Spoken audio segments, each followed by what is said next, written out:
하나님 말씀 창세기 12장 1절부터 3절까지 말씀입니다. 우리 함께 봉독하겠습니다. 여호와께서 아브라함에게 이르시되 너는 너의 고향과 친척과 아버지의 집을 떠나 내가 네게 보여줄 땅으로 가라. 내가 너로 큰 민족을 이루고 내게 복을 주어 내 이름을 창대하게 하리니 너는 복이 될지라. 너를 축복하는 자에게는 내가 복을 내리고 너를 저주하는 자에게는 내가 저주하리니 땅의 모든 족속이 너로 말미암아 복을 얻을 것이라 하신지라. 아멘. 10여 년 전에 어느 목사님의 설교 시간에 들은 이야기인데요. 일가족 3명이 동반 자살을 했답니다. 자신들이 살던 아파트에서 뛰어내렸는데 아무도 죽지 않았대요. 그 이유는 아빠는 제비족이었고 엄마는 날라리였고 아들은 비행 청소년이었답니다. 웃긴 이야기지만 한편으로는 슬픈 현실을 풍자한 이야기입니다. 오늘날 가족 안에 슬픈 이야기들이 많습니다. 행복해야 할 가정인데 불행하고 슬픔과 아픔과 깨어짐과 상처들이 많습니다. 지난 주일에 창세기 3장 말씀을 통해서 인간의 모든 문제가 죄로부터 시작되었음을 살펴보았습니다. 죄는 하나님과의 관계를 깨뜨리고 죄는 나 자신과의 관계를 깨뜨려서 나를 부끄러움과 죄책감에 숨게 만들고 그로 인해서 가족과의 관계, 이웃과의 관계를 깨뜨린다는 것을 살펴보았습니다. 창세기에 이런 역사가 창세기 11장까지 계속이 되는데 가인이 아벨을 살해하는 가족 안에서의 살인 사건이 일어나고 인간의 타락으로 인해서 홍수의 심판을 받게 되고 바벨탑을 쌓아서 교만해지고 그로 인해서 언어가 흩어지게 되었습니다. 이런 역사를 원역사라고 합니다. 창세기 1장부터 11장까지는 원역사라고 합니다. 하나님께서 세상을 창조하셨지만 이 세상이 완전히 뒤틀려서 비정상적인 세상이 되어버렸습니다.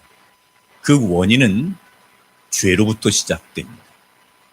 그 원인을 찾아가면, 그 뿌리를 찾아가면 모든 것이 죄로부터 시작되었음을 성경은 우리에게 말씀하고 있습니다. 하나님은 이렇게 비정상적으로 뒤틀려 있는 세상에 아브라함을 선택하셔서 복이 되게 하심으로 새로운 나라, 하나님의 나라, 정상적인 나라를 다시 시작하십니다. 그래서 창세기 12장은 매우 중요한 전환점입니다. 성경 전체에서도 이 창세기 12장에 가지고 있는 위치가 아주 중요합니다. 창세기 12장 1절 함께 읽어보겠습니다. 여호와께서 아브람에게 이르시되 너는 너의 고향과 친척과 아버지의 집을 떠나 내가 네게 보여줄 땅으로 가라. 하나님께서 아브라함을 부르셨는데요. 여기서 우리가 함께 생각해 볼 것은 하나님께서 왜 아브라함을 부르셨는가 하는 것입니다. 많은 사람들 중에 왜 아브라함을 선택하셔서 아브라함을 부르셨을까요? 아브라함이 선택받을 만한 특별한 이유가 있었나요? 성경을 아무리 읽어봐도 아브라함은 그렇게 선택을 당할 만한 특별한 존재가 아닙니다. 아브라함을 믿음의 조상이라고 이야기하는데 아브라함의 집안은 믿음의 집안이 아니었습니다. 오히려 하나님께서 가증히 여기시는 우상 숭배의 집안이었습니다. 그의 아버지 데라는 우상을 만들어 팔던 우상 제조 공장의 사장이었습니다. 그리고 아브라함도 그 기업을 잇는 후계자였습니다. 그런데 왜 그런 아브라함을 선택하셔서 부르셨을까요? 아브라함이 무엇을 잘해서 선택을 받은 게 아닙니다. 아브라함은 일방적으로 선택을 당한 것입니다. 하나님께서는 하나님의 나라를 이루기 위해서 아브라함을 일방적으로 선택하신 것입니다. 자격도 없고 하나님께서 여기시는 우상을 만드는 그런 집안에 있는 사람이었지만 하나님께서는 아무 조건 없이 그냥 선택하신 것입니다. 아브라함만 그럴까요? 저와 여러분이 이렇게 선택을 받았습니다.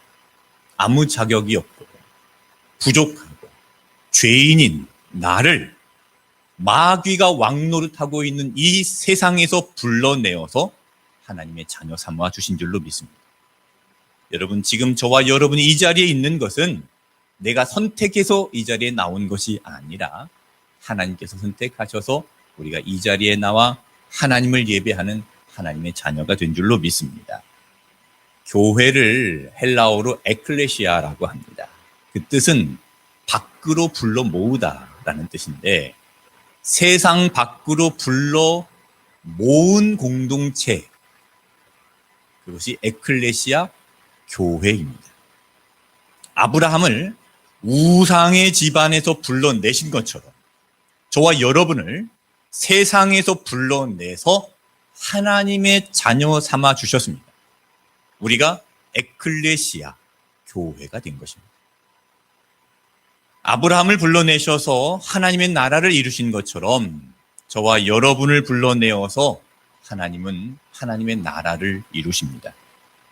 비정상적인 뒤틀려져 있는 이 세상 속에서 저와 여러분을 선택하셔서 불러내시고 새로운 나라, 하나님의 나라를 이루십니다. 그것이 성경에서 말씀하고 있는 복입니다. 예수님께서 마태복음 5장에서 산상수훈에서 말씀하신 8가지의 복이 바로 그런 복입니다. 세상의 가치관을 깨트리고 세상을 뒤집고 세상 나라, 마귀의 나라를 이기는 능력이 바로 복입니다. 그래서 아브라함에게 복이 될지라 하나님께서 말씀하셨습니다. 아브라함을 복이라고 명하여 주신 것입니다. 그리고 아브라함에게만 그 복을 주신 게 아니라 예수님을 믿는 모든 이들에게 그 복을 주십니다. 오늘 이 말씀을 통해서 아브라함의 가정과 같은 복 있는 가정들이 다 되시기를 주님의 이름으로 축원합니다. 오늘 말씀에 그 복을 위해서 하나님께서 명령하신 명령 3가지를 함께 살펴보겠습니다. 첫 번째, 자막을 함께 읽겠습니다. 너는 너의 고향과 친척과 아버지의 집을 떠나라 했습니다. 창세기 12장 1절을 다시 읽어보겠습니다. 여호와께서 아브람에게 이르시되 너는 너의 고향과 친척과 아버지의 집을 떠나 내가 네게 보여줄 땅으로 가라. 떠나야 할 것을 3가지로 말씀하시죠. 고향, 친척, 아버지의 집입니다. 먼저 고향은 어떤 의미일까요? 태어나고 자라고 정든 곳입니다. 고향은 자신의 삶의 기반입니다. 그런 고향을 떠나라는 것은 세상에 의지하고 있는 것들을 말하는 겁니다. 하나님은 아브라함이 하나님만을 의지하기를 원하셨습니다. 그래서 아브라함이 의지하고 있는 그것을 떠나라 명령하신 겁니다. 그리고 친척을 떠나라 했습니다. 그 당시에 친척이 어떤 의미를 가지고 있었을까요? 당시에는 경찰이 없었습니다. 119 구급대도 없었습니다. 그러니까 치안과 안전이 중요한데 그 치안과 안전을 누가 보장해 줍니까? 친척들입니다. 그래서 이 친척들을 떠나라는 말씀은 사람의 힘을 의지하지 말라. 인맥을 의지하지 말고 오직 하나님만 의지하며 살아라 라는 명령입니다. 그리고 아버지의 집을 떠나라 그랬습니다. 아브라함의 아버지 데라는 우상을 만드는 공장의 공장장이었고 사장이었습니다. 우상을 만들어서 팔았기 때문에 돈을 아주 많이 벌었습니다. 땅도 많이 가지고 있었습니다. 만약에 아브라함이 아버지의 집을 떠나지 않았다면 아브라함 또한 그 일을 계속했겠죠. 돈 잘 벌리고 땅 많이 가지고 있고 요즘 말로 말하면은 건물주 되고 공장도 잘 돌아가고 있는데 계속하지 않겠습니까? 그런데 그 일을 계속하면 하나님 중심이 아니라 물질 중심, 사람 중심, 자기 중심, 인본주의로 살아가게 됩니다. 아버지의 집을 떠나라는 것은 인본주의를 떠나서 하나님 중심으로 살 것을 요구하신 것입니다. 세 가지입니다. 고향을 떠나라, 친척을 떠나라, 아버지의 집을 떠나라 그랬습니다. 삼중적으로 말씀을 하시는데 처음에 고향이라는 것은 넓은 의미입니다. 땅의 개념입니다. 그리고 친척은 고향보다 범위가 좀 좁아지지요. 인맥의 개념입니다. 그리고 아버지의 집은 완전히 구체적으로 특정되어지는 것입니다. 인본주의입니다. 이렇게 삼중적으로 강조하면서 성경에서 말씀하고 있는 것은요. 성경에서 3이라는 숫자는 완전수입니다. 삼중적으로 강조하면서 떠나라는 것은 완전히 떠나라는 것을 말씀하는 겁니다. 조금 가혹하게 보이죠. 그런데 하나님께서 아브라함에게 그렇게 완전히 떠나라고 명령하신 이유를 알아야 됩니다. 그것은 약속의 땅, 가나안이 있었기 때문입니다. 하나님께서 주시는 약속의 땅을 위해서 때로는 현재 가지고 있는 것을 포기해야 할 때가 있는 겁니다. 여기 컵이 있는데 이 컵 안에 물이 담겨 있습니다. 이 컵에 포도주를 담으려면 여기에 있는 물들을 비워버려야 포도주를 담을 수 있는 겁니다. 하나님께서 부어주시는 새로운 은혜를 담기 위해서는 이전에 담고 있던 것들이 비워져야 됩니다. 하나님께서 아브라함에게 주시는 약속의 땅, 그 땅을 위해서는 지금 아브라함이 의지하고 있는 것들, 인맥들, 하나님께서 기뻐하지 않는 인본주의적인 삶의 자리를 떠나야 하는 것입니다. 그래야 아브라함을 통해서 하나님의 역사가 이루어지는 겁니다. 하나님은 아브라함이 정말 순수하게 하나님만 바라보는 사람이 되기를 원하셨습니다. 아브라함을 믿음의 조상이라고 우리가 이야기하는데요. 아브라함의 믿음이 뛰어나서 믿음의 조상이 된 것이 아닙니다. 하나님께서 주도적으로 아브라함을 믿음으로 이끌어 주셨기 때문에 믿음의 조상이라고 불리는 겁니다. 세상에 의지하고 있는 것들을 잘라내시고 인맥을 잘라내시고 인본주의 사상을 잘라내셔서 하나님께서 아브라함을 믿음으로 이끄셨습니다. 하나님께서 믿음으로 아브라함을 우리의 대표로 그렇게 세우시고 이끄셨기 때문에 아브라함을 믿음의 조상이라고 부르는 겁니다. 하나님은 이처럼 저와 여러분을 믿음으로 경륜하십니다. 때로는 내가 믿는 세상의 것들을 잘라내기도 하십니다. 어떤 경우에는 내가 스스로 잘라내지 못하기 때문에 잘라내야 하는 상황으로 몰아가시기도 하십니다. 내려놓아야 하는 상황으로 만드시기도 하십니다. 여러분, 이 세상에 돈 있으면 통하잖아요. 인맥 있으면 통하잖아요. 학벌 있으면 통하잖아요. 그렇게 통하는 게 세상입니다. 만약 그런 것들을 다 갖추고 있으면 이 세상과 잘 통하는데 여러분 누가 하나님을 찾겠습니까? 누가 기도하겠습니까? 누가 하나님만 바라보겠습니까? 그냥 쉽게 돈으로 해결하죠. 인맥으로 해결하죠. 자신의 능력으로 해결하죠. 그래서 하나님은 아브라함에게 그것을 완전히 떠나라고 요구하시는 겁니다. 가혹하리만큼 완전히 잘라내실 때가 있습니다. 그러나 여러분, 하나님은요, 큰 그림을 그리고 계십니다. 퍼즐 맞춰보셨습니까? 큰 그림이 있고 그 큰 그림을 위해서 한 조각 한 조각 맞춰 가다 보면 큰 그림 완성되죠.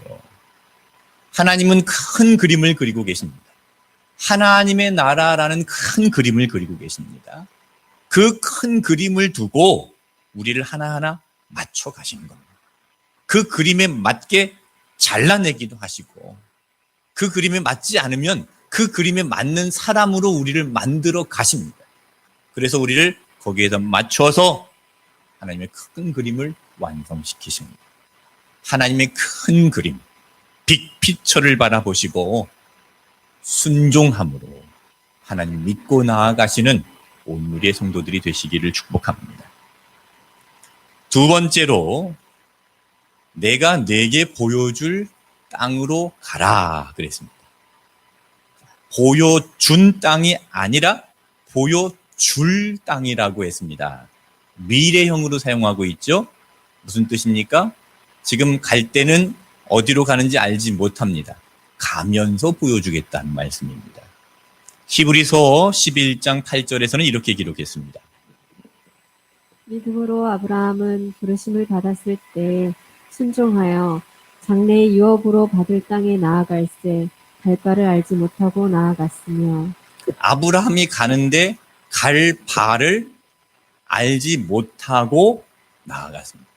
그 목적지가 어디인지 알지 못하고 나아간 겁니다. 그 땅의 이름을 알려주지 않았습니다. 그냥 내가 너에게 보여줄 땅으로 가라. 갈 바를 알지 못하고 가는데 여러분 택시 타고 택시 운전기사에게 목적지 알려주지 않고 내가 지시하는 대로 가십시오. 그럼 택시기사가 뭐라고 하죠? 아주 황당해하죠? 그런 겁니다. 지금 하나님은 아브라함에게 어느 목적지를 말해주지 않고 내가 너에게 지시할 땅으로 가라. 보여줄 땅으로 가라.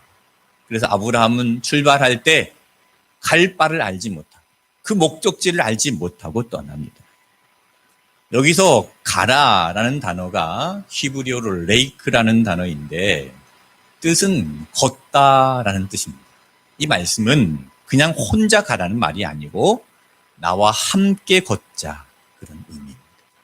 나와 함께 동행하자 그런 말씀입니다.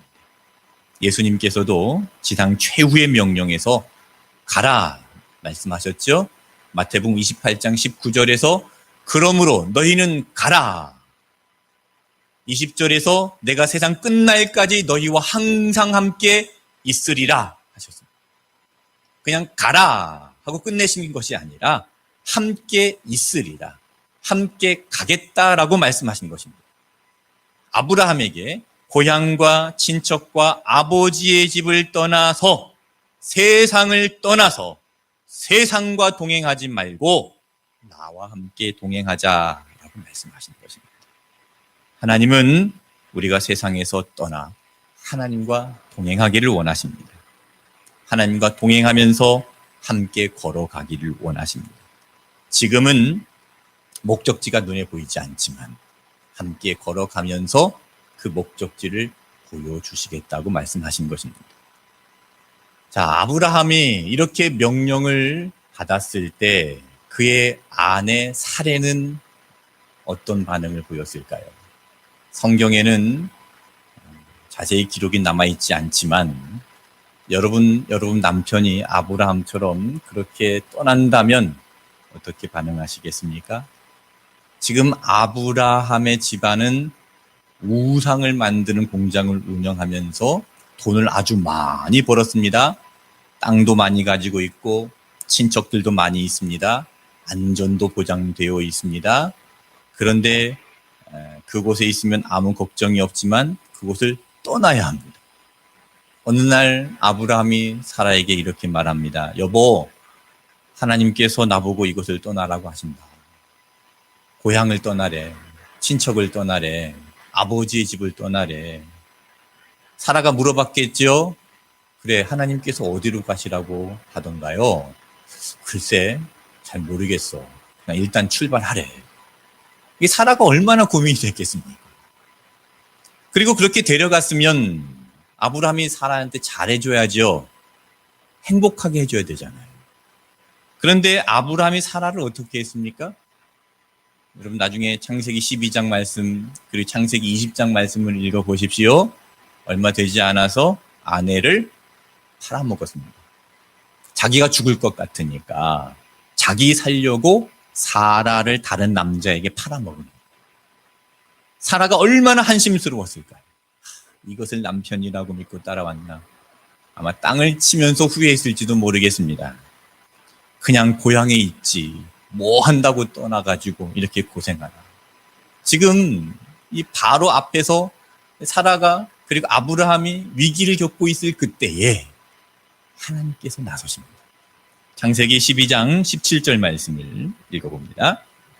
여호와께서 아브라함의 아내 사레의 일로 바로와 그 집에 큰 재앙을 내리신지라. 하나님께서 이 사례의 일로 바로의 집안에 큰 재앙을 내리셨습니다. 아브라함이 잘못했습니다. 그런데 지금 바로가 재앙을 받습니다. 바로가 저주를 받습니다. 이건 하나님의 말씀대로 이렇게 되는 거죠.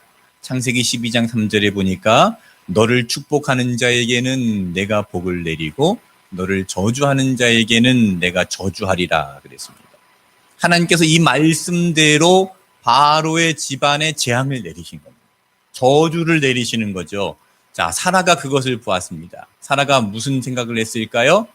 야, 진짜 하나님께서 동행하시는구나. 진짜 우리 남편에게 하나님께서 말씀하신 것이 맞구나. 하나님께서 인도하시는구나. 처음에는 보이지 않을 수 있습니다. 그러나 함께 가면서 알게 됩니다. 하나님과 동행하는 길이라고 항상 좋은 길만, 좋은 일만 있는 것이 아닙니다. 때로는 위기도 있고 어려움도 있지만 그런 일들을 통해서 하나님의 역사를 보게 되는 것입니다. 저도 4년 전에 서울에 있다가 포항으로 내려가라. 그래서 순종하는 믿음으로 내려왔습니다. 아내에게 물어보지 않았습니다. 포항으로 내려갈래? 물어보지 않고 그냥 포항으로 내려가야 되겠다. 그랬습니다. 그래도 잘 따라와 준 아내에게 감사합니다. 그렇게 이사를 하려고 이삿짐을 싸고 있는데 포항에 이삿짐을 싸고 있는 그 시간에 지진이 일어났습니다. 서울까지 그 진동이 왔습니다. 이삿짐 싸고 있는데 이삿짐 풀자고 이야기하지 않고 믿고 따라와 준 아내에게 감사합니다. 그때는 왜 가야 하는지 알지 못합니다. 그런데 이곳에 와서 예수님과 동행하면서 알게 됩니다. 예수님께서 매일매일 그 목적지를 보여주십니다. 예수님과 동행한다고 해서 매일 좋은 일만 있는 것은 아닙니다. 꽃길만 걷는 것은 아닙니다. 가시밭길도 있습니다. 그러나 그 가시밭길을 걸으면서 하나님의 계획을 알게 되고 하나님께서 인도하심을 경험하게 됩니다. 아브라함과 사레는 장래의 유업으로 받을 땅에 나아갈 새 갈 바를 알지 못하고 나아갔습니다. 왜 가야 하는지, 어디로 가야 하는지 알지 못했습니다. 그 길을 가면서 많은 위기를 겪기도 했습니다. 그러나 순종함으로 나아갔습니다. 아브라함과 사라의 가정에 위기가 찾아왔지만 하나님께서 동행하시는 길에 하나님께서는 그 위기를 넘어가게 하시고 하나님의 역사를 보여주시고 하나님께서 이끌어 주신 것입니다. 여러분, 우리와 함께 동행하시는 예수님을 기대하시기를 바랍니다. 항상 우리를 떠나지 아니하시고 함께 있겠다 약속하신 그 예수님을 기대하시기를 바랍니다. 그리고 우리에게 성령을 보내주셔서 지금도 우리와 동행하시는 예수님을 기대하시기를 바랍니다. 우리가 가는 길에 어려움이 있을 수 있습니다. 우리 가정에 위기가 있을 수 있습니다. 그러나 예수님과 동행하는 가정은 그 위기 속에서 하나님의 역사를 발견하게 될 것입니다. 온누리의 모든 가정들에게 하나님께서 보여주시는 영적인 가나안 땅을 바라보며 희망으로 예수님과 동행한 모든 가정들이 되시기를 축복합니다. 세 번째로 같이 읽겠습니다. 너는 복이 될지라 그랬습니다. 창세기 12장 2절을 읽어봅니다. 내가 너로 큰 민족을 이루고 내게 복을 주어 내 이름을 창대하게 하리니 너는 복이 될지라. 자, 이 말씀은 명령입니다. 하나님은 아브라함에게 복이 되어라 하고 명령하셨지요. 복 자체가 되라는 명령입니다. 성경에서 말씀하고 있는 복의 개념은 소유의 개념이 아니라 상태의 개념입니다. 하나님께서 아브라함을 복의 상태가 되게 하셨습니다. 이건 명령입니다. 아브라함이 받은 명령은 이 복의 상태가 되어서 다른 사람들에게 복을 전파하는 삶을 사는 겁니다. 복이 되는 소리, 그것이 뭐죠? 복음입니다. 하나님께서 우리에게 복을 주신 것은 바로 이 복음을 전파하라고 복을 주시는 것이죠. 여러분 집에 수돗물이 나오는데 상수원에서 만들어진 수돗물이 어떻게 여러분 집까지 들어옵니까? 파이프라인입니다. 하나님께서 아브라함에게 명령하신 복이 되어라 라는 말씀은 파이프라인을 말씀하는 겁니다. 통로를 말씀하신 겁니다. 그래서 창세기 12장 3절에 읽어볼게요. 너를 축복하는 자에게는 내가 복을 내리고 너를 저주하는 자에게는 내가 저주하리니 땅의 모든 족속이 너로 말미암아 복을 얻을 것이라 하신지라. 땅의 모든 족속이 아브라함을 통해서 복을 얻을 것이다 하셨습니다. 파이프라인을 통해서 물이 흘러가듯이 아브라함을 통해서 땅의 모든 족속이 복을 얻을 것이다 라고 명령하고 있습니다. 자, 그런데 이 말씀이 이루어지려면 필요한 것이 있습니다. 뭐가 필요할까요? 자, 창세기 12장 2절을 다시 보십시오. 내가 너로 큰 민족을 이루고 내게 복을 주어 내 이름을 창대하게 하리니 너는 복이 될지라 그랬습니다. 자, 하나님께서 무엇을 이루신다고요? 내가 너로 큰 민족을 이룬다 그랬습니다. 아브라함 혼자 안 됩니다. 그런데 지금 아브라함에게 자녀가 있습니까? 없습니까? 아브라함에게 자녀가 없습니다. 자녀가 없는데 어떻게 큰 민족을 이룹니까? 그래서 하나님께서 약속하시지요. 무엇을 약속하십니까? 아브라함에게 씨를 약속하십니다. 창세기 22장 18절에 내 씨로 말미암아 천하 만민이 복을 받으리라 그랬습니다. 아브라함에게 씨를 주어서 천하 만민에게 축복의 통로가 되게 하신다 하셨습니다.